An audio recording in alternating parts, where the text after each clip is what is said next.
ಸೂಕ್ಷ್ಮ ಶರೀರನ ಹೊರಗಡೆ ತರೋದಕ್ಕೆ ಒಂದು ವಿದ್ಯಾನ ಐತೆ. ಅದು ಮುಂದ್ಗಡೆಯಿಂದ ಬರುತ್ತೆ. ಅದನ್ನೊಂದು 3 ತಿಂಗಳು ಪ್ರಾಕ್ಟೀಸ್ ಮಾಡಿದ್ರೆ ಶರೀರದಿಂದ ಹೊರಗಡೆ ಆ ಹುಡುಗ ಆದರೂ ಬರ್ಬೋದು.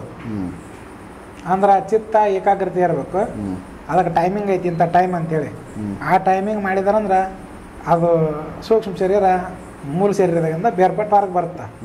ಆದರೆ ಈ ಎದುರುಗಡೆಯಿಂದ ಸೂಕ್ಷ್ಮ ಶರೀರ ಏನೋ ಮಾಡಿದ್ರೆ ಕೆಲವೊಂದಿಷ್ಟು ನೆನಪಿರ್ತಾವೆ, ಕೆಲವೊಂದಿಷ್ಟು ಇರೋಂಗಿಲ್ಲ. ಯೌಗಿಕ ವಿಧಾನದಿಂದ ಮಾಡಿದ್ರೆ ಪ್ರತಿಯೊಂದು ನೆನಪಿರ್ತಾವೆ. ಈಗ ಎದುರುಗಡೆಯಿಂದ ಮಾಡುವಂಥದ್ದು ಒಂದು ವಿದ್ಯೆ ಅದು. ಈ ಒಂದು ವಿದ್ಯೆನ ಉಪಯೋಗ ಮಾಡಿ ಆಸ್ಟ್ರಲ್ ಟ್ರಾವೆಲ್ ಮಾಡುವಂಥವ್ರು ಸಾಕಷ್ಟು ಜನ ಅದಾರ. ನಿಮ್ಮ ನಡುವೆನ ಅದಾರ ಸಾಕಷ್ಟು ಜನ.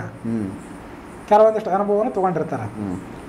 ಮಾಮೂಲಿಯಾಗಿ ಒಂದು 15 ವರ್ಷದ ಒಳಗಿನ ಹುಡುಗರಿಗೆ ಈ ವಿದ್ಯೆ ಕಲಿಸಿದ್ರೆ ಅವ್ರಿಗೆ ಜಲ್ದಿ ಆಗತ್ತೆ. 15-20 ಹೊರಗೆ ಬಂದುಬಿಡ್ತಾರೆ ಅವರು. ಸ್ವಲ್ಪ ವಯಸ್ಸು ಜಾಸ್ತಿ ಆಗಿತ್ತು ಅಂದ್ರೆ ಚಿತ್ತ ಏಕಾಗ್ರತೆ ಇರಲಿಲ್ಲ ಅಂತ ಒಂದು 3-4 ತಿಂಗಳು ಹೋಗೈತೆ. ಕೆಲವು ವಿಧಿವಿಧಾನಗಳದಾವ, ಅದನ್ನು ಅನುಸರಿಸಿದ್ರೆ ಸೂಕ್ಷ್ಮ ಶರೀರನ ಮಾಡ್ಬೋದು. ಆದರೆ ಅದನ್ನು ಮಾಡಬೇಕು ಅಂದ್ರೆ ಅವನು ಸಪ್ತಚಕ್ರಗಳು ಸಹಿತ ಕ್ಲಿಯರ್ ಇರಬೇಕು. ಹೊಡೆದಿದ್ದು ಸ್ವಲ್ಪ ಏನಾರ ತೊಂದರೆ ಆಗಿದ್ದು ಹಿಂಗಿರಬಾರ್ದು. ಹಂಗಿದ್ರೆ ಸೂಕ್ಷ್ಮ ಶರೀರ ಏನೋ ಆಗೋದಿಲ್ಲ. ಮತ್ತು ಅವ್ರು ಹಂಗೆ ಹೊರಗಡೆ ಬಂದಾಗ ಸೂಕ್ಷ್ಮ ಲೋಕದೊಳಗಿರುವಂಥ ಎಲ್ಲನೂ ಕಾಣುತ್ತೆ ಅವ್ರಿಗೆ. ಭೂತ್ ಪ್ರೇತಾದಿಗಳಿರ್ಬೋದು, ದೇವತೆಗಳಿರ್ಬೋದು, ಯಕ್ಷಗಾಂಧರ್ವ ಇರ್ಬೋದು, ಮತ್ತೊಂದಿರ್ಬೋದು, ಎಲ್ಲನೂ ಕಾಣುತ್ತೆ. ಸ್ಥೂಲ ಶರೀರದೊಳಗಿದ್ದಾಗ ಸ್ಥೂಲ ವಸ್ತುಗಳು ಮಾತ್ರ ಕಾಣ್ತಾವೆ. ಸೂಕ್ಷ್ಮ ರೂಪಕ್ಕೆ ಹೋದಾಗ ಸೂಕ್ಷ್ಮ ವಸ್ತುಗಳು ಸಹಿತ ಕಾಣ್ತಾವೆ. ಪ್ರತಿಯೊಂದು ಕಾಣುತ್ತೆ. ಬೇರೆ ಬೇರೆ ಲೋಕಕ್ಕೆ ಹೋಗಿ ಬರ್ಬೋದು. ನೀರಿನೊಳಗೆ ಹೋದ್ರೂ ಏನಾಗಂಗಿಲ್ಲ, ಬೆಂಕಿ ಒಳಗೆ ಹೋದ್ರೂ ಏನಾಗಂಗಿಲ್ಲ. ಈ ಟೈಪು ಕೆಲವೊಂದಿಷ್ಟು ವಿದ್ಯೆಗಳು ಬರ್ತಾವೆ.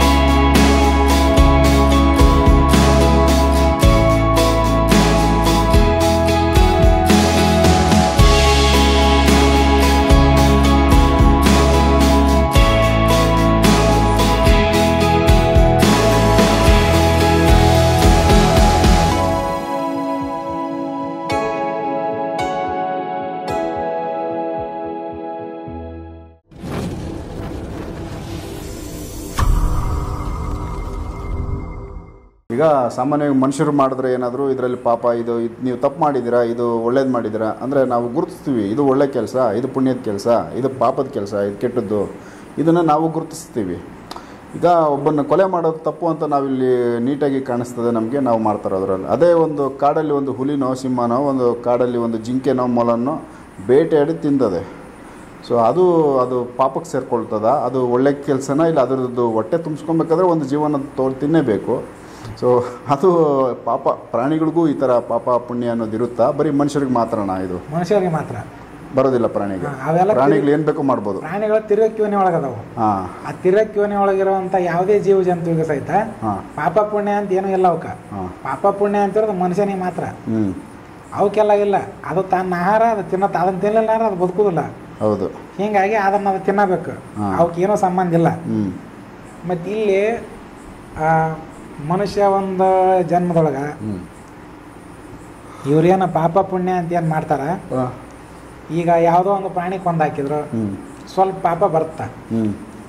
ಈಗ ಪ್ರತಿಯೊಂದು ಕ್ರಿಮಿಕೀಟ ಇವೇನು ಸಣ್ಣ ಗಿಡ ಮರದ ಏನು ಹಿಡ್ಕೊಂಡು ಅದರೊಳಗೆ ತತ್ವಗಳು ಹೆಂಗೆ ಜಾಸ್ತಿ ಇರ್ತಾವೆ ಹಂಗೆ ಪಾಪ ಹೆಚ್ಚು. ತತ್ವಗಳು ಹೆಂಗೆ ಕಡಿಮೆ ಇರ್ತಾವೆ ಹಂಗೆ ಪಾಪ ಕಡಿಮೆ. ಈಗ ಗಿಡ ಮರ ಇರ್ತಾವೆ, ಇದ್ರಾಗ ಕೆಲವು ತತ್ವಗಳು ಕಡಿಮೆ ಇರ್ತಾವೆ. ಹೀಗಾಗಿ ಅವ್ನು ಕಡೋದ್ರ ಕತ್ತರಿಸಿದ್ರೆ ಪಾಪ ಸ್ವಲ್ಪ ಕಡಿಮೆ. ಕ್ರಿಮಿ ಕೀಟ ಇದ್ರು ಸ್ವಲ್ಪ ತತ್ವಗಳು ಹೆಚ್ಚಿರ್ತಾವೆ. ಹೀಗಾಗಿ ಇವನ್ಕೊಂದು ಸ್ವಲ್ಪ ಪಾಪ ಹೆಚ್ಚು. ಇನ್ನು ಇದಕ್ಕಿಂತ ತತ್ವಗಳು ಇನ್ನೂ ಜಾಸ್ತಿ ಇರುವಂಥ ಪಕ್ಷಿ ಪ್ರಾಣಿ ಬರ್ತಾವೆ. ಇದ್ರೊಳಗೆ ಕೆಲವು ತತ್ವಗಳು ಹೆಚ್ಚಿರ್ತಾವೆ. ಇವನ್ಕೊಂದ್ರೆ ಇನ್ನೂ ಸ್ವಲ್ಪ ಪಾಪ ಹೆಚ್ಚು. ಅದ್ರೊಳಗೆ ಮನುಷ್ಯನೊಳಗೆ ಪಂಚತತ್ವಗಳು ಸಂಪೂರ್ಣವಾಗಿರ್ತಾವೆ. ಇವನ್ಕೊಂದಾಕಿರಿ ಇನ್ನೂ ಪಾಪ ಹೆಚ್ಚು. ಆ ಮನುಷ್ಯರೊಳಗೆ ಮತ್ತು ವಿಭಿನ್ನ ವರ್ಗಗಳು ಬರ್ತಾವೆ. ಮನುಷ್ಯರೊಳಗೆ ಈಗ ಒಬ್ಬ ಬ್ರಾಹ್ಮಣ ಅಂದ್ರೆ ಜಾತಿ ಜನಿವಾರ ಹಾಕೊಂಡು ಬ್ರಾಹ್ಮಣ ಅಲ್ಲ. ಬ್ರಹ್ಮತ್ವದ ಕಡೆ ಹೊಂಟವನು ಯಾವನ ಆಗಿರಲಿ ಬ್ರಾಹ್ಮಣ, ಅವ್ರು ಯಾರಾದರೂ ಆಗಿರಲಿ. ಅವ್ರನ್ನ ಕೊಂದ್ರು ಅಂದ್ರೆ ಅದು ಬ್ರಹ್ಮತ್ಯ ದೋಷ ಬರುತ್ತೆ. ಅವ್ರನ್ನ ಕೊಂದ್ರೆ ದೊಡ್ಡ ಪಾಪ ಅದು.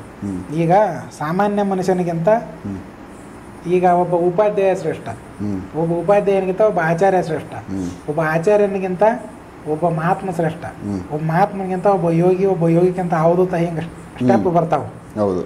ಅವ್ರು ಹೆಂಗೆ ಎತ್ತರ ಮಟ್ಟಕ್ಕೆ ಇರ್ತಾರೆ, ಹಂಗಂಗೆ ಅವ್ರಿಗೆ ಏನಾದ್ರು ನಾವು ತೊಂದರೆ ಮಾಡಿದ್ರೆ ಅಥವಾ ಅವ್ರನ್ನ ಕೊಲೆ ಮಾಡಿದ್ರೆ ಅಷ್ಟೇ ದೊಡ್ಡದಾಗಿ ಪಾಪ ಬರುತ್ತೆ. ಅವು ಹೆಂಗೆ ಕೆಳಗಿರ್ತಾವೆ ಹಂಗೆ ಪಾಪದ ಪ್ರಮಾಣ ಕಡಿಮೆ ಆಕತ್ತೆ. ಹೀಗಾಗಿ ಮನುಷ್ಯನಿಗೆ ಪಾಪ ಪುಣ್ಯ ಅನ್ನುವಂಥದ್ದು ಐತಿ. ಇನ್ನು ಪ್ರಾಣಿ ಪಕ್ಷಿಗಳಿಗೆ ಅವು ಸಂಬಂಧ ಇಲ್ಲ, ಅದರದ್ದು ಒಂದು ಅವು ಜ್ಞಾನನೂ ಇಲ್ಲ ಅವಕ್ಕೆ, ಅವು ತಿರಕ್ಕಿವನೇ ಒಳಗದಾವು. ಈಗ ಹಿಂದಿನ ವಿಡಿಯೋದಾಗ ಹೇಳಿದ್ದು ನಾನು, ನಮ್ಮ ಒಂದು ಮೂಲಾಧಾರ ಚಕ್ರ ಪ್ರಾಣಿಗಳಿಗೆ ಸಹಸ್ರಾರ ಚಕ್ರ ಆಗಿರುತ್ತೆ. ಪ್ರಾಣಿಗೆ ಸಹಸ್ರಾರ ಚಕ್ರ ಆಗಿ ಯಾವುದೈತಿ ಅದು ನಮ್ಮ ಮೂಲಾಧಾರಕ್ಕೆ ಇರುತ್ತೆ. ಪಶು ಅವಸ್ಥೆ ಒಳಗೆ ಇರ್ತಾರೆ ಅವರು. ಇನ್ನು ಇವ್ರು ಮೂಲಾಧಾರ ಚಕ್ರದಿಂದ ಸಹಸ್ರಾರಕ್ಕೆ ಏರಿಸಿದಾಗ ದೊಡ್ಡ ದೊಡ್ಡ ಸಿದ್ಧ ಪುರುಷರು ಯೋಗಿಗಳು ಅವ್ರು ಇದಕ್ಕಿಂತ ಎತ್ತರ ಮಟ್ಟದವ್ರು ಇರ್ತಾರಲ್ಲ, ಅವರು ಸಹಸ್ರಾರಕ್ಕೆ ಹೋಗಿರ್ತಾರೆ, ಇನ್ನೂ ಅದಕ್ಕೆ ಎತ್ತರ ಮಟ್ಟಕ್ಕೆ ಹೋಗಿರ್ತಾರೆ. ಹಿಂಗೆ ಪ್ರಾಣಿ ಪಕ್ಷಿ ಒಂದು ಲೆಕ್ಕಕ್ಕೆ ಹೋದ್ರೆ ಅದ್ರೊಳಗನ ಬೇರೆ ಬೇರೆ ಬರ್ತಾವೆ ಭಾಗಗಳು. ಇನ್ನು ಕೆಲವರು ಅತಿ ಪಾಪ ಮಾಡಿದ ಮೇಲೆ ಪ್ರಾಣಿ ಅವನಿಗೆ ಹೋಗಿರ್ತಾರೆ. ಕೆಲವ್ರಿಗೆ ಪ್ರಜ್ಞೆ ಇರುತ್ತೆ, ಕೆಲವ್ರಿಗೆ ಇರೋದಿಲ್ಲ. ಅಂಥವು ಕೆಲವೊಂದು ಉದಾಹರಣೆಗಳು ಆಗಿವೆ. ಪ್ರಾಣಿ ಆಗಿಬಿಟ್ಟಿದ್ವು, ಮತ್ತು ಇನ್ನೊಂದು ಪಕ್ಷಿ ಆಗಿಬಿಟ್ಟಿದ್ವು, ಇನ್ನೊಂದು ಕೆಲವು ಉದಾಹರಣೆಗಳು ಹಿಂದೆ ಅದಾವು. ಪುರಾಣದಾಗ ಸಿಗತಾವು, ಇತಿಹಾಸದೊಳಗೂ ಸಿಗ್ತಾವು. ಇನ್ನು ಇದು ಬಿಟ್ಟರೆ ನಮ್ಮ ಪ್ರಾಣಿ ಯೋನಿಯಿಂದ ಮನುಷ್ಯ ಯೋನಿಗೆ ಬರತಾನ. ಕ್ರಮೇಣ ಗಿಡ ಇದ್ದದ್ದು ಮುಂದೆ ಅದಕ್ಕೇನು ಸ್ವಲ್ಪ ದೊಡ್ಡ ಜಾತಿ ಗಿಡ ಆಗುತ್ತೆ. ಅಲ್ಲಿಂದ ಸಣ್ಣ ಸಣ್ಣ ಕ್ರಿಮಿ ಕೀಟ ಬೇರೆ ಬೇರೆ 84 ಲಕ್ಷ ಜೀವರಾಶಿ ಚಕ್ರದೊಳಗೆ ಕ್ರಮೇಣ ಪರಿವರ್ತನೆ ಹಾಕ್ಕೊಂಡು ಲಾಸ್ಟ್ಗೆ ಎತ್ತು ಆಕಳು ಈ ಜನ್ಮಕ್ಕೆ ಬರ್ತಾನೆ. ಮನುಷ್ಯನ ಸಮೀಪ ಇರೋ ಪ್ರಾಣಿ ಹಾಕ್ತಾನೆ. ಆ ನಂತರ ನೆಕ್ಸ್ಟ್ ಮನುಷ್ಯ ಹಾಕ್ತಾನೆ. ಅದು ಹೆಂಗೆ ಅಂದ್ರೆ, ಈಗ ಮನುಷ್ಯನಿಗೆ ಉಪಕಾರ ಮಾಡುತ್ತ. ಉಪಕಾರ ಅಂತಂದ್ರೆ ಈಗ ಆಕಳು ಮನುಷ್ಯನಿಗೆ ಹಾಲು ಕೊಡುತ್ತ. ಇವ್ರ ಹಾಲು ಹೆಂಗೆ ಅದ್ರದ್ದು ಉಪಯೋಗ ಮಾಡ್ತಾರೆ, ಕುಡಿತಾರೆ, ಹಂಗೆ ಇವ್ರ ಪುಣ್ಯನ ಅದು ತೊಗೊಳುತ್ತ. ಇವ್ರ ಪುಣ್ಯ ತೊಗೊಂಡು ಅದು ಪುನರ್ಜನ್ಮಕ್ಕೆ ಮನುಷ್ಯ ಆಗಿ ಹುಟ್ಟುತ್ತ. ಈಗ ಒಂದು ಗಿಡ ಐತೆ, ಆ ಗಿಡದ ಕೆಳಗೋಗಿ ನಾವು ಕುಂದಿರ್ತೀವಿ. ಗಿಡದ ಕೆಳಗೋಗಿ ನಾವು ಕುಂತೀವಿ ಅಂದ್ರೆ ಅದು ಏನು ಮಾಡ್ತೈತೆ, ನಮ್ಮ ಮನುಷ್ಯನ ಪುಣ್ಯನ ಎಳ್ಕೊಳತ್ತ. ಅದು ಹೆಂಗೆ ಎಳ್ಕೊಳುತ್ತ ಅಂದ್ರೆ, ಇವ್ರಿಗೆ ನೆರಳು ಕೊಟ್ಟಿರುತ್ತೆ, ತಂಪಿಗೆ ಕುಂದಿರ್ತಾರಲ್ಲ ಆರಾಮ ಅನಿಸ್ತದೆ ಅಂತೇಳಿ. ಹೀಗಾಗಿ ಇವ್ರು ಸ್ವಲ್ಪ ಪುಣ್ಯ ಆ ಗಿಡಕ್ಕೆ ಹೋಗುತ್ತೆ. ತಿನ್ನಕ್ಕೆ ಹಣ್ಣು ಕೊಟ್ಟಿತ್ತಪ್ಪ ಅಂದ್ರೆ ಆ ಹಣ್ಣು ತಿಂದು ಸ್ವಲ್ಪ ಪುಣ್ಯ ಗಿಡಕ್ಕೆ ಹೋಗುತ್ತೆ. ಮತ್ತು ಈ ಟೈಪ್ ಆಗಿ ಅದು ವೃಕ್ಷ ಜನ್ಮದಿಂದ ಮತ್ತು ಮುಂದಿನ ಒಂದು ಅವಸ್ಥೆ, ಮುಂದಿನ ಜನ್ಮಾವಸ್ಥೆ ಯಾವುದೈತೆ ಅದಕ್ಕೆ ಬರುತ್ತೆ. ಏಕದಮ್ ಮನುಷ್ಯನ ಆಗಂಗಿಲ್ಲ, ಮುಂದಿನ ಜನ್ಮಾವಸ್ಥೆ ಯಾವುದೈತೆ ಅದಕ್ಕೆ ಬರುತ್ತದೆ. ಅದು ದೊಡ್ಡ ಯೋಗಿಗಳು ಸಿದ್ಧ ಪುರುಷರಿಗೆ ಏನಾರ ತಿನ್ನಕ್ಕೆ ಹಣ್ಣು ಕೊಟ್ಟಿದ್ರೆ, ನೆರಳು ಕೊಟ್ಟಿದ್ರೆ ಏಕದಮ್ ಮನುಷ್ಯನ ಜನ್ಮಕ್ಕೆ ಬರುತ್ತೆ. ಅದ್ರಾಗೂ ಬೇರೆ ಬೇರೆ ಒಂದೊಂದು ಇದಾದವು. ಇನ್ನು ಇವರು ಆ ಗಿಡದ ಹಣ್ಣು ತಿಂದರು, ಅದಕ್ಕೆ ಇವ್ರು ಗೊಬ್ಬರ ನೀರು ಇವ್ರು ಕೊಟ್ರಂದ್ರೆ ಆ ಇವ್ರ ಕಡೆಯಿಂದ ಆತ ಕಡೆ ಏನೂ ಹೋಗಂಗಿಲ್ಲ, ಆತಾಗಿಂದ ಈತಾಗ ಏನೂ ಬರೋಂಗಿಲ್ಲ. ಅದು ಕೊಟ್ಟದಕ್ಕೆ ಇವ್ರು ಆ ಕಡೆ ಕೊಟ್ಟಿರ್ತಾರಲ್ಲ, ಇವ್ರು ಹಣ್ಣು ತಿಂದರು, ನೆರಳಿಗೆ ಕುಂತರು, ಗಿಡಕ್ಕೆ ಇವ್ರು ನೀರು ಕೊಟ್ಟರು, ಮತ್ತು ಅದಕ್ಕೆ ಗೊಬ್ಬರ ಹಾಕಿದ್ರು. ಉಪಕಾರಕ್ಕೆ ಪ್ರತಿ ಉಪಕಾರ ಮುಗೀತು, ಅಲ್ಲಿಗೆ ಅಲ್ಲಿ ಕ್ಲೋಸ್ ಮುಗೀತು. ಅಂದ್ರೆ ಏನೂ ಹೋಗುದಿಲ್ಲ, ಅಲ್ಲಿ ಏನೂ ಹೋಗುದಿಲ್ಲ. ಆದ್ರೆ ನಾವು ಏನೂ ಮಾಡ್ದಾನ ಅದನ್ನು ಕಿತ್ಕೊಂಡು ತಿಂದ್ವಿ, ಆ ಗಿಡದ ತಳಗೆ ಹೋಗಿ ಕುಂತೀವಿ ಅಂದ್ರೆ ಇವ್ರ ಪುಣ್ಯ ಸ್ವಲ್ಪ ಆ ಕಡೆ ಹೋಗುತ್ತಾ. ಆ ಪುಣ್ಯದ ಬಲದಿಂದ ಅದು ಜನ್ಮಾವಸ್ಥೆಗಳು ಬದಲಿ ಹಾಕೊಂತ ಹೋಗು. ಬದಲಿ ಆಗಿ ಕಡೆಕ ಲಾಸ್ಟಿಗೆ ಮನುಷ್ಯನ ಜನ್ಮಕ್ಕೆ ಬರುತ್ತೆ. ಮನುಷ್ಯನ ಜನ್ಮಕ್ಕೆ ಬಂತಂದ್ರೆ ಮುಂದೆ ಇವ್ರಲ್ಲಿ ಧರ್ಮ ಕರ್ಮ ಎಲ್ಲ ಗುರುತಾಕವು.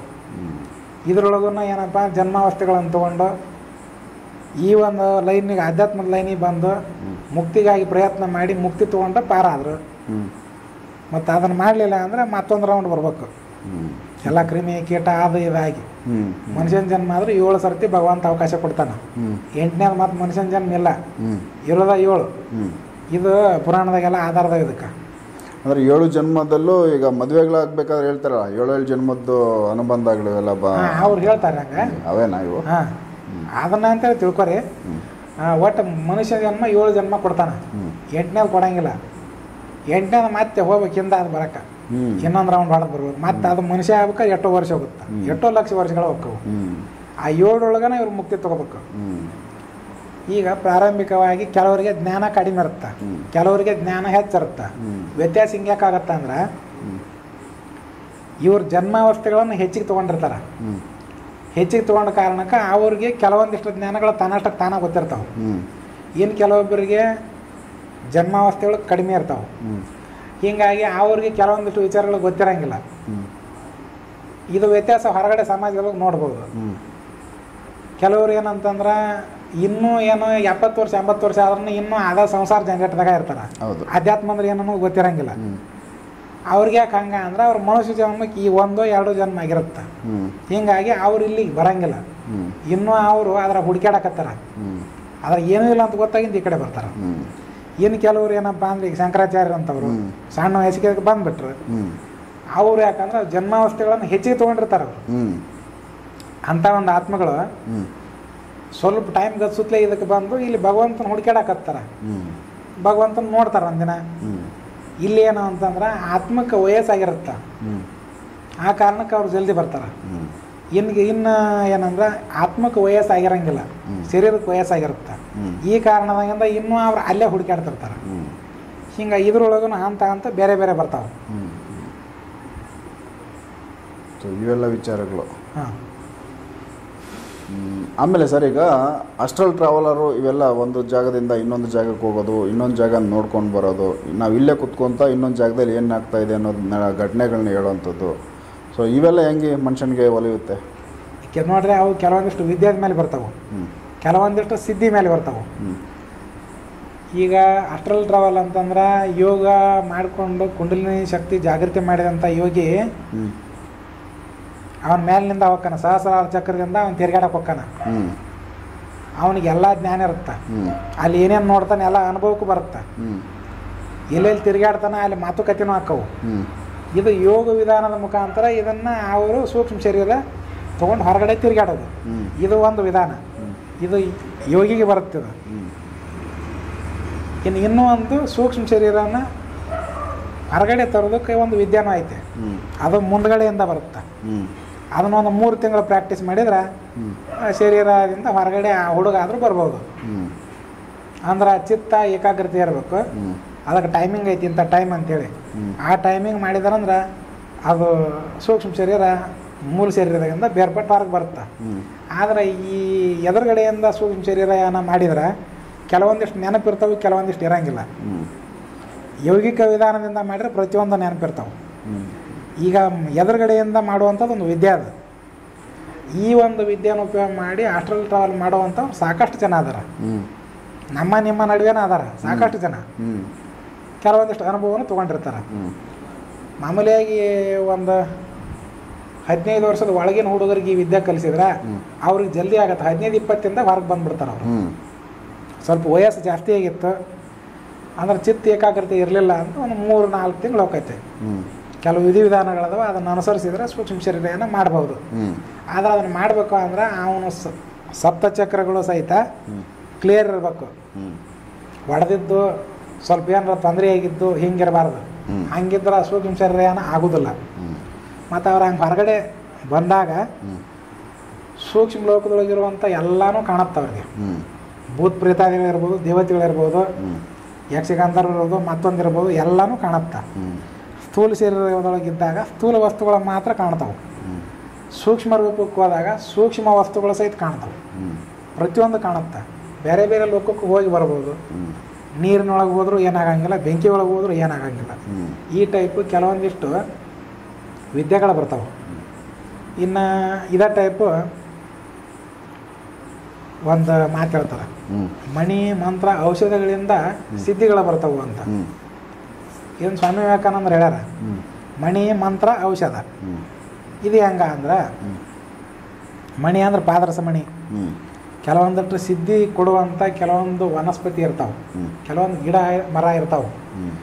ಅದನ್ನು ಇಂತಿಷ್ಟು ದಿನ ಹಿಂಗೆ ಸೇವನೆ ಮಾಡಿದ್ರೆ, ಅದನ್ನ ಇಂತಿಷ್ಟು ದಿನ ಹಿಂಗೆ ಉಪಯೋಗ ಮಾಡಿದ್ರೆ ಇಂಥ ಸಿದ್ಧಿ ಬರ್ತಂತ ಇರುತ್ತೆ. ಅವರು ಅದರೊಳಗಿರುವಂಥ ಒಂದು ಸಿದ್ಧಿ ಶಕ್ತಿಯನ್ನು ಈ ಪಾದರಸಕ್ಕೆ ಪುಟ ಕೊಟ್ಕೊಂಡು ಹೋಗ್ತಾರ. ಅದಕ್ಕೆ ಭಾವನೆ ಕೊಡೋದು ಅಂತ ಹೇಳ್ತಾರೆ. ಅದನ್ನು ಮಾಡ್ತಾರೆ. ಕೆಲವು ಏನೋ ವಿಧಿವಿಧಾನಗಳದಾವ, ಅವ್ನು ಮಾಡ್ತಾರೆ. ಅವರು ಮಾಡಿದಾಗ ಆ ಸಿದ್ಧಿ ಆ ಪಾದರಸ ಮಣಿ ಒಳಗೆ ಶೇಖರಣೆ ಆಗುತ್ತೆ. ಆ ಪಾದರಸ ಮಣಿ ಯಾರು ಧಾರಣೆ ಮಾಡ್ತಾರೆ ಅವ್ರಿಗೆ ಅದು ಯಾವ ಸಿದ್ಧಿ ಅದಕ್ಕೆ ಸಂಬಂಧಪಟ್ಟದ್ದು ಬರಬೇಕಾಗಿತ್ತು ಅದು ಧಾರಣೆ ಮಾಡಿದವನಿಗೆ ಬರುತ್ತೆ. ಆ ಮಣಿ ತೆಗೆದು ಹಾಕಿದ್ರೆ ಹೋಗುತ್ತೆ. ಮತ್ತು ಆ ಮಣಿ ಯಾರು ಧಾರಣೆ ಮಾಡ್ತಾರ ಅವ್ರಿಗೆ ಆ ಸಿದ್ಧಿ ಬರುತ್ತೆ. ಇದು ಮಣಿಯಿಂದ ಬರುವಂಥ ಸಿದ್ಧಿ. ಅದನ್ನು ತೆಗೆದು ಇನ್ನೊಬ್ಬರಿಗೆ ಕೊಡ್ಬೋದು, ತೆಗೆದು ತಾನೇ ಹಾಕೋಬೋದು. ತಯಾರು ಮಾಡೋ ವಿಧಾನ. ಮಂತ್ರ ಅಂದ್ರೆ ಮಂತ್ರ ಜಪ ಮಾಡೋದ್ರಿಂದ ಸಿದ್ಧಿಗಳು ಬರ್ತಾವೆ. ಇದು ಮಂತ್ರದಿಂದ ಬರುವಂಥ ಸಿದ್ಧಿಗಳು ಅವ್ನು ಜಪ ಮಾಡಿದಾಗ ಹೆಂಗೆ ಮಾಡ್ತಾನೆ, ಯಾವ ವಿಧಾನದ ಮೇಲೆ ಮಾಡ್ತಾನೆ ಅದ್ರ ಮೇಲೆ ಅದು. ಮಂತ್ರದಿಂದ ಬರ್ತಾವೆ, ಇನ್ನು ಯೋಗದಿಂದ ಬರ್ತಾವೆ, ತಂತ್ರದಿಂದ ಬರ್ತಾವೆ, ಬೇರೆ ಬೇರೆ ವಿಧಾನ ಅದಾವು. ಇನ್ನು ಔಷಧಿಗಳಿಂದ ಸಿದ್ಧಿ ಅಂತ ಹೇಳ್ಯಾರ. ಔಷಧಗಳು ಅಂದರೆ ಯಾವುವು? ಈಗ ಕೆಲವು ಆಯುರ್ವೇದಿಕ್ ವಿಚಿತ್ರವಾದಂಥ ಕೆಲವು ವನಸ್ಪತಿ ಅದಾವು. ಆ ಔಷಧಗಳನ್ನು ತೊಗೊಂಡು ತಿನ್ನೋದ್ರಿಂದ ಮನುಷ್ಯನಿಗೆ ಕೆಲವು ಸಿದ್ಧಿಗಳು ಬರ್ತಾವೆ. ಕೆಲವೊಂದಿಷ್ಟು ವಿಚಿತ್ರ ವನಸ್ಪತಿಗಳದಾವು. ಅಂದ್ರೆ ಅವೆಲ್ಲ ಇಲ್ಲಿ ಇರಂಗಿಲ್ಲ.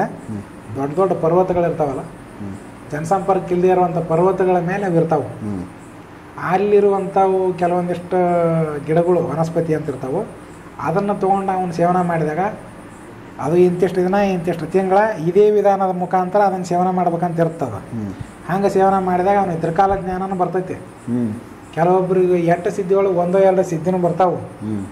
ಇನ್ನು ಕೆಲವೊಂದಿಷ್ಟು ವನಸ್ಪತಿ ತೊಗೊಂಡು ತಿಂದಾಗ ದೂರದರ್ಶನ ಸಿದ್ಧಿ ಬರ್ತಾವೆ, ದೂರ ಶ್ರವಣ ಸಿದ್ಧಿ ಬರ್ತೈತಿ. ಇನ್ನು ಕೆಲವೊಂದಿಷ್ಟು ವನಸ್ಪತಿ ತೊಗೊಂಡು ತಿಂದಾಗ ಕಾಯಕಲ್ಪ ಸಿದ್ಧಿ ಅಂತ ಬರುತ್ತೆ. ಈಗ ಶರೀರ 60 ವರ್ಷ ಆಗೈತಪ್ಪ, ನಾ ವನಸ್ಪತಿ ತಿಂದಾಗ ಅವನ ಶರೀರ ಮತ್ತೆ 16 ವರ್ಷದಾಗಿದ್ದಾಗ ಹೆಂಗಿತ್ತು ಹಂಗಾಗತ್ತ. ಅದು ಕಾಯಕಲ್ಪ ಸಿದ್ಧಿ ಅಂತ ಹೇಳ್ತಾರೆ. ಅಂತ ಕೆಲವೊಂದಿಷ್ಟು ವಿಚಿತ್ರ ವನಸ್ಪತಿ ನಮ್ಮ ದೇಶದೊಳಗೆ ಎಲ್ಲ ಕಡೆ ಅದಾವು. ಅದನ್ನು ಕಾಯಕಲ್ಪ ಸಿದ್ಧಿ ಅಂತ ಕೆಲವು ದೊಡ್ಡ ದೊಡ್ಡ ಮಹಾತ್ಮರು ಅದನ್ನ ಹಿಂದೆ ಮಾಡ್ಯಾರ.